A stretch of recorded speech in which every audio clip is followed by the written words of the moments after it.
Welcome to True You Ministries with pastoral counselor Stacy Echeverria. Stacy is a licensed pastoral counselor whose own journey has taught her the importance of having a safe place to discuss the harder issues of life. We're grateful that you've joined us for this week's broadcast. You can learn more about Stacy and her heartfelt desire to help people much like yourself who may be at a place of pain and confusion by calling her at 626-461-3344. That's 626-461-3344. Or feel free to email her at info@trueyouministries.com. And welcome to another edition of True You Ministries. How are you doing today, Stacy? I'm doing really great, Ted. How about you? I'm always good, and I feel so blessed to spend this time with you. Today's topic is ministry wives whose families have left the ministry. And today with us, our guest is Debbie Maselli. She is a veteran of the U.S. Air Force and veteran home educator, missionary wife, associate pastor wife, lead pastor wife, and business owner. She has lived in 2 countries and 5 of the contiguous states. Her interests include kayaking, riding, walking the beach, traveling with her husband, crafting, baking, and spending time with the family. Debbie currently serves as a licensed clinical pastoral counselor in Florida. Welcome to the show, Debbie. Thank you. It's good to be here. Now, Stacy, you always start with a personal story and introducing the pain of this show. Can you give us a little personal story when it comes to ministry wives whose families have left the ministry? Yes. So for me, my experience was not as a lead pastor's wife or anything like that. I was a lead in ministry at one of the churches that my husband and I served at for a great long time. And so we had headed up an emotional healing group for men and women.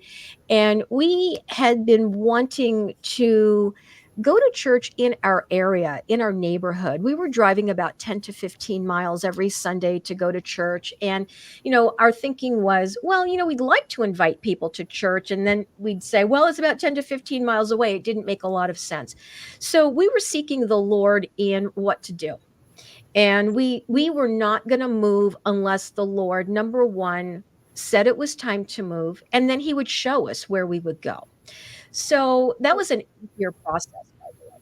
So when we finally got the go-ahead, we went to our lead pastors. We told them what the Lord was doing in our lives.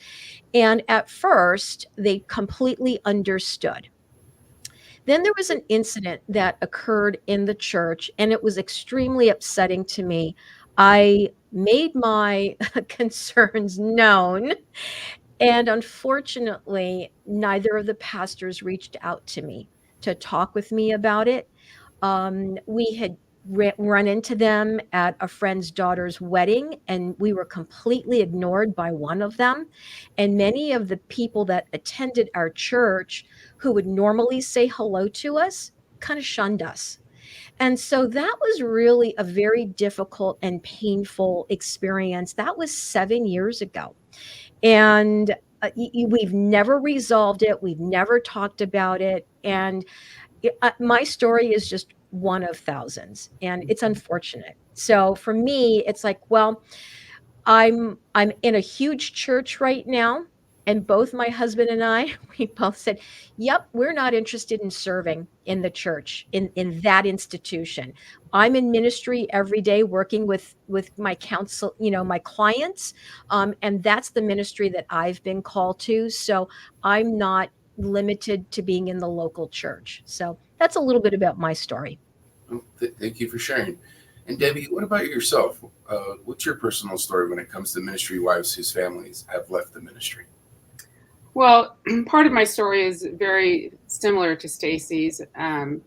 We had a lot of things that went on in our church, and the final culmination was one day we had gone to an event that was out of town, and we had been planning on spending Saturday night at this event as well. It was a ministry event for pastors. We had someone, a deacon or an elder, speaking at the church. I can't remember who. And we came back to church, and we had a church of 225. This is after COVID, and about 150 were still coming and attending in person at this point. It was April or May after COVID initially started. And we went and sat on the front row, and no one said hello to us beforehand, but a lot of people didn't get there early, and we were there early. And then after the service, not one person said hello to us. And my best friend even looked at me, and she looked down at the floor and kind of busied herself with something and turned and went the other direction. We walked past all these people that were milling about in the church, and we walked through the office where there were people milling about. No one still said hello. And we got out to the car, and my husband looked at me and he said, "Do you realize that not one person even acknowledged our presence? It's like we could have been ghosts." And we were the lead pastor family. Right. And we had been having discussions prior to this, and I had told my husband, "It is time for us to leave. Things are not going well." And he said, "Well, we can't leave until we've lost influence." And I said, "Honey, I've already lost influence. I'm not sure what you're thinking." And that day when no one said hello to us, he said, "Well, it has begun." And so at that point, it started turning in his mind, where will we go and what will we do? And prior to that, I had said to him, we were discussing whether or not we should leave, and he didn't want to yet. He said, "Well, would you turn your back on all of these people? I mean, these are people we've spent 12 years here. And, look at all the things that these people have done for us." And my husband had had cancer. My oldest son had been through a marriage breakup, which was really hard. Um, we'd had just a lot of things that had happened, and these people had stood by us. And he said, "Would you leave these people and not care for them?" And I looked at him and I said, "Honey, even if you just retire and we move, to another county," because we were in a small town. I said, "Even if you just move to another county, none of these people are going to follow you. None of these people are going to come with you. I'm the only one who's still going to be with you." And it was kind of one of those moments where, like, reality just kind of hits you in the face. And he just looked at me with confusion, like, really? No one's going to call us? No one's going to talk to us? And the only people who have contacted us since we left 4 years ago have been really our best friends. We had one couple that we were friends with. There's about 4 other people that have called my husband. Those are the only people that have called him out of 225 people. Wow. So the feeling that Stacy had about going to the wedding is just kind of is an example of how so many people feel when they leave ministry. They've invested their lives and their heart and their soul, and they've sacrificed time with their family, and they've sacrificed having a retirement because you don't make money when you're in ministry.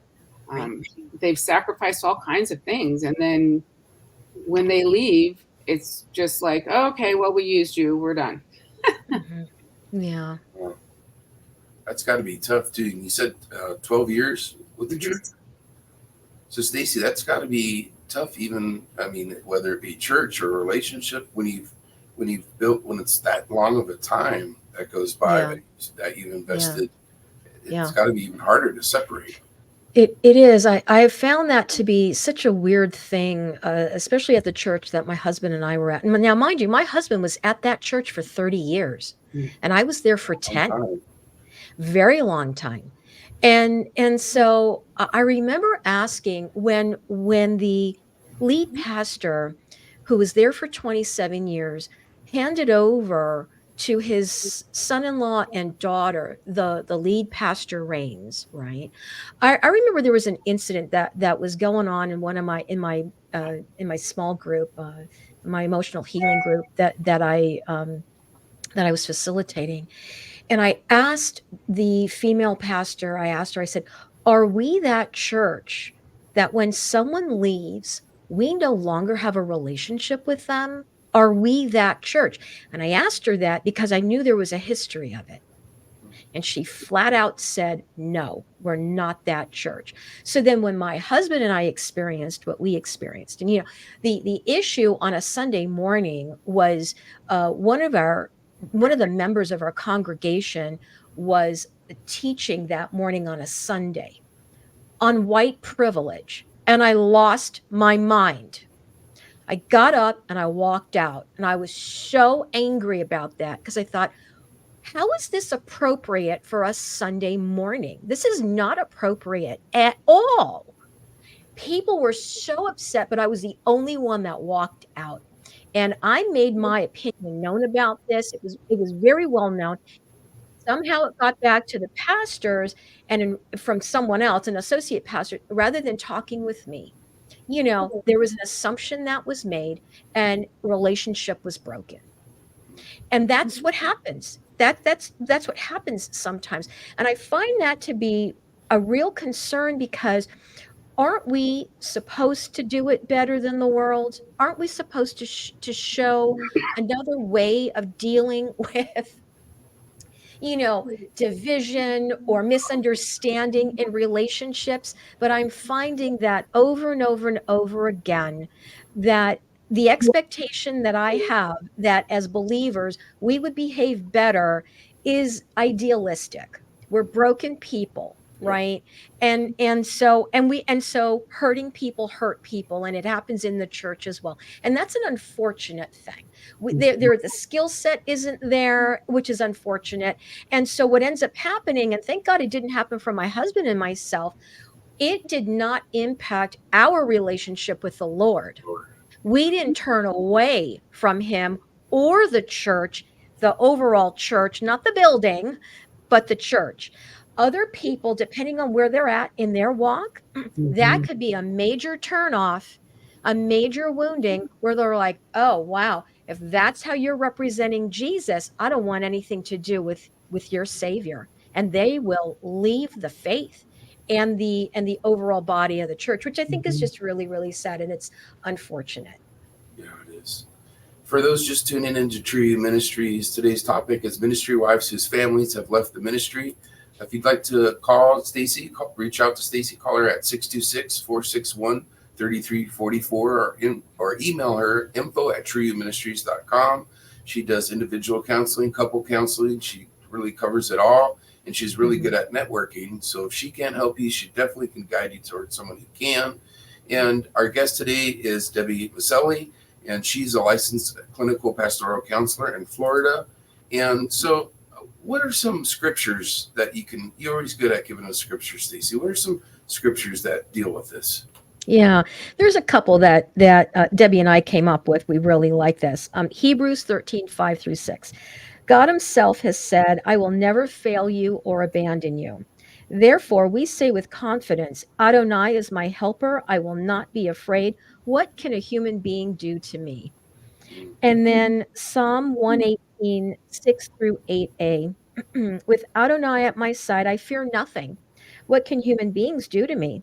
With Adonai at my side as my help, I will look with triumph at those who hate me. It is better to take refuge in Adonai than to trust in human beings. It's a great one. Yeah. It's a great one. Yeah. So how can we prevent ourselves from hoping and trusting in the wrong things when in ministry? Yeah, I'd love for you to take that one, Debbie. Well, that's a big loaded question because, as ministers, we end up, we enter into ministry with a lot of naivete, usually. We think that we're going to go and change something or, do something big. Jesus went to Jerusalem and he looked at it and he said, Jerusalem, Jerusalem, how I wish that I could take you under my wings. And, his heart was broken because the thing that he wanted to do, he couldn't do. And very often in ministry, the thing that you feel called to do is not necessarily the thing that you end up doing in the long run. And the bigger that churches get, the more that pastors are not really pastors in the sense of the gifting. They are CEOs. So they're running all of the programs, they're managing the money, as far as the books, they're not managing necessarily how it comes in. They don't necessarily know who donated what. It depends on the church, but they are the ones responsible for deciding where it goes. And then they have to manage all the teams, and some teams don't really want to be teams, and some people aren't really in church for the reasons of Jesus' mission and vision, which is to go into all the world and make disciples. You know, Right. even the people who become leaders aren't necessarily acting in that vision and mission. What they are doing is being kingdom builders. They get themselves a position and build their own kingdom. So we have a lot of naivety we have to overcome when we enter into ministry. It's a good point. It's a good point. Stacy and Debbie, I was curious, how long did it take for you guys to find a new church after leaving the old church, and how did you approach that differently? Debbie, starting with you. Okay. Well, we chose a church when we moved to Florida that we actually moved, a couple of thousand miles away from where we were. We were in Iowa and we moved to Florida. And we chose a church that was specifically designed for unchurched and de-churched people. Oh. Because we just had a lot of wounding that we needed to overcome. And we were there for about a year and a half. And then God moved us to another church. My husband had wanted to go. It's called Salty Church. And I said to my husband, I said, that is like, that name, it just sounds like a gimmick, I mean, we live by the beach and we're going to go to Salty Church. I just don't want to go to a gimmick church. So I'm not going there. And maybe it's all captains, sea captains or something. Yeah. Fishermen. Actually, it's designed for surfers. It's a surfer club. Oh, that's and cool. I am not a surfer. I don't look like one probably either. But. So we ended up being moved there. But for us, I think a story that kind of illustrates this is we were driving down the beach, down the coast, beautiful blue sky, puffy cloud day, gorgeous fall weather. And this is about 3 months after we had left Iowa. And we knew that day they were having a business meeting to decide whether or not they were going to promote somebody to senior pastor. And we didn't have any desire to know anything about it.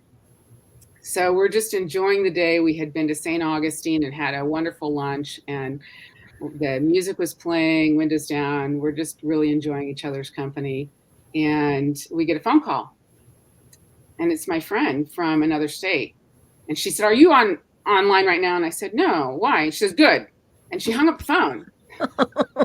Like, I looked at my husband. I said, "Do you want to know what's going on?" He said, "Nope." I said, "Okay, me neither."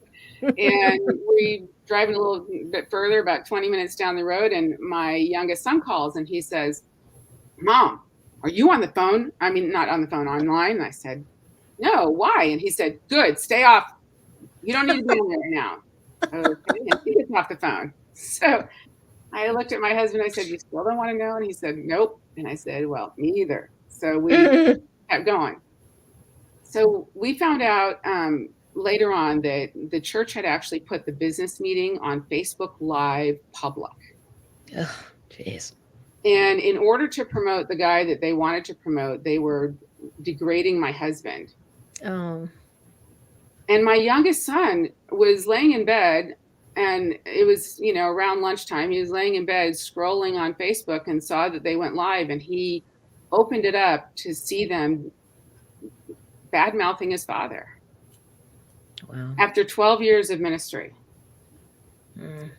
So we didn't know what happened. Nobody would ever tell us. Fast forward about 6 months, we're in this church for de-churched and unchurched people. And we invite my son and daughter-in-law to come with us to a Christmas Eve service. They had come to visit us. And he said, "Mom, why are you even going to church?" Yeah. He said, "You know what? Do you know what those people did to you and what they did to Dad? How could you even step foot in a church again?" And that was like the moment for me that I just thought, we invested 25 years, 27 years in ministry between missionary and pastoring. And for our own son to not want to be a part of the body of Christ because of things that people in church had done. that were so, I mean, even the world would be like, seriously, y'all? And Yeah.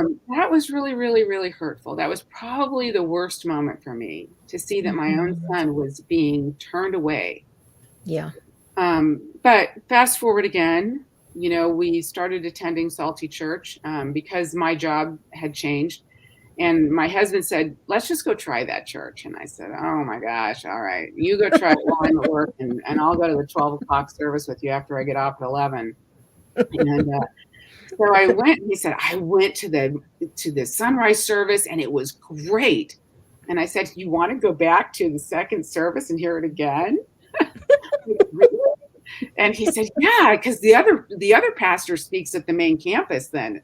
Okay. So we went, and the first day that we went, it just felt like home. We knew that we needed to be there. It was great. That Christmas, we went to Salty Church for, I think, like a 2 o'clock service, sunrise, not sunrise, 2 o'clock Christmas Eve service. And then my son and daughter-in-law had decided to try another church. And so we went to their church too. And within about 3 months, my son and daughter-in-law had decided they're going to go to Salty Church too. And now my son plays on the worship team about every other week. And I love it. so it's been really, really good. It's been a good place for us. God has definitely redeemed the things that have happened in our life, but it was really painful to just see how people's basically worldly behavior just can tear so much down. Yeah. Yeah. Well, I'm glad the Lord, guided you to the right church, and you Yeah. found a great church. And there's something about surfing too. I think my pastor is a surfer, Pastor Steve Abachi of Pacific Life Church. And every once in a while, I'll be down on the boardwalk in Pacific Beach, and I see him coming out with a surfboard. And hey, Pastor Steve, It's great. That's awesome. There, so That they're building waves now, and inland they're building these wave pools where you can learn to surf in the middle of, like, North Dakota or something. that's pretty cool. It's hysterical. Surf anywhere. Yeah. Yeah. Well, this is a big topic, so we are going to do, this is part one. We are going to do part two. If you want to contact Stacy, you can call her at 626-461-3344 or email her info@trueyouministries.com. And Debbie, her contact information is down below as well. You can email her at newme180@gmail.com. And so, we're definitely going to do a part two because there's so much still that we haven't really talked about. But before we finish the show today, we just have a few minutes left here. Stacy, what would you like to say to somebody who doesn't know the Lord or who has drifted apart from him? Yeah.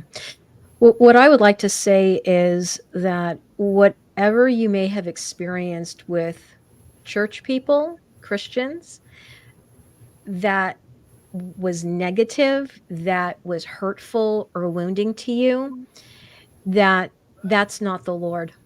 The Lord is kind to us. He's loving to us. He's compassionate. He wants the best for us. He wants to bless us in all things. And I know for the longest time, I would associate, before I came to know the Lord, I would associate the bad behavior of Christians that came on my path along the way to Jesus, because I didn't know him. But we're supposed to be his ambassadors, his representatives. And I was thinking, oh wow, I've been hurt enough. I don't need to be in church to have more hurt and wounding like that. So to not associate the worldly behavior that sometimes we'll experience from Christians with Jesus, who is a loving, kind, compassionate God who has an abundant life waiting for you. So we're into the new year at this point. I look at the new year as an opportunity of hope and new things that the Lord wants to do in our lives. And so now is the time to say yes. So don't wait. We don't know when the Lord's going to come back. It looks like he's going to be coming back pretty soon. So now's the opportunity to say yes to him and he's waiting with open arms to call you home. Hallelujah. Love it. Like I said, there's going to be a part 2. This is part 1. So make sure, and if you missed any part of today's show, you can go to trueyouministries.com, and we are going to be doing a part 2. So make sure you stay tuned for that. Until then, God bless.